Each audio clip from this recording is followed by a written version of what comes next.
Now, for the latest on the Imbizo, we cross live to our reporter in Ulundi, Simpiwe Makanya, who is with the IFP leader, Prince Mangosuthu Buthelezi. Simpiwe, a very good morning to you. I see it's a bit, well, I don't think people have arrived yet, have they? It's looking a bit empty behind you.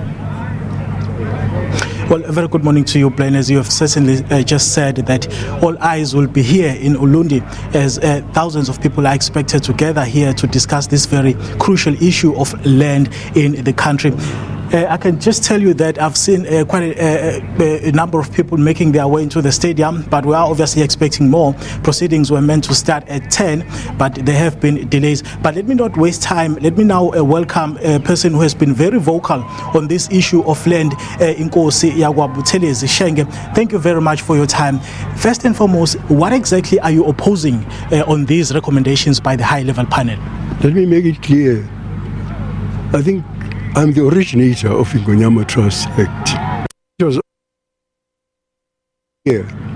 of passing this legislation when I was Chief Minister of KwaZulu in the previous era, just before the election. Because the Constitution of South Africa, as it stands, recognizes the existence of traditional leaders. And if I had not done this, to set aside the land that was under the king and Amakosi, into a trust under the king, that land would automatically become state land. And land that was administered before according to indigenous and customary law. Therefore, it would not be able to be administered according to indigenous and customary law. That was the only reason why I did what I did. Shenge, obviously you may be aware that there are mixed views on this issue. Some people are talking about the tenure of land, for an example. In these rural communities, they are saying, well, we want to own this land that we live in. What do you say to those proposals? But those people are jumping the gun. I would really, with due respect, call them clever by half people who are talking about tenure. Because we're not stupid either. In 2016 already, in a meeting of the House of Strategic Leaders and the Transport meeting, we actually dealt with the issue of tenure. And my intention myself, when I passed the law, I actually intended getting title deeds to the various traditional councils, and therefore from there we take the next step. I mean, to come and try to justify what the government is doing now by talking about tenure as if we're stupid. This year, when Mr. Ramaphosa, our president, opened the National House of Traditional Leaders in Cape Town, I actually said that they regard us as Maroons. And he said that, we don't regard us as Maroons.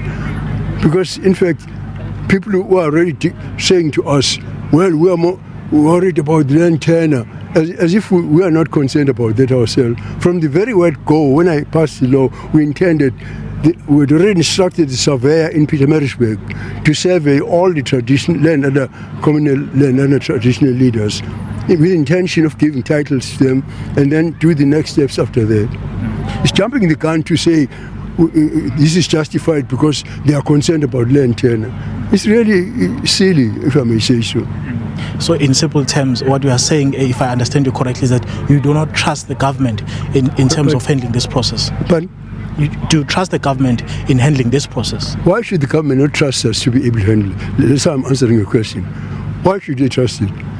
The trust is actually presided over by a judge of the High Court, Mr. Justice Jerome Ngwenya. And there was an amendment because when this law was passed, there were all sorts of insults that were hurled at me, as if I was in a deal with Mr. de Klerk and all kinds of insults.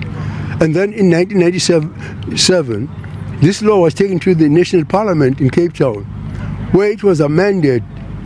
All sorts of concerns were addressed. And in fact, the setting up of the trust was an amendment, a good amendment, which was done by the National Parliament.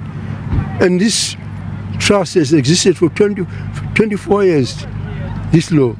And no one has complained about it. And all of a sudden now, there's concern about it. Let's now talk about this Imbizo specifically. What are you expecting to come out of this going forward? No, I mean, it's the king that summoned the people. I merely made the announcement, instructed by the king to do so. But But actually it's the king who will give his message. I cannot preempt, what is going to happen, because I know that the king is concerned about drawing the attention of his people to this challenge, not only to him, but to the people who are living in communal lands, Amakosi and the people who are concerned because they are the ones who live on this communal land.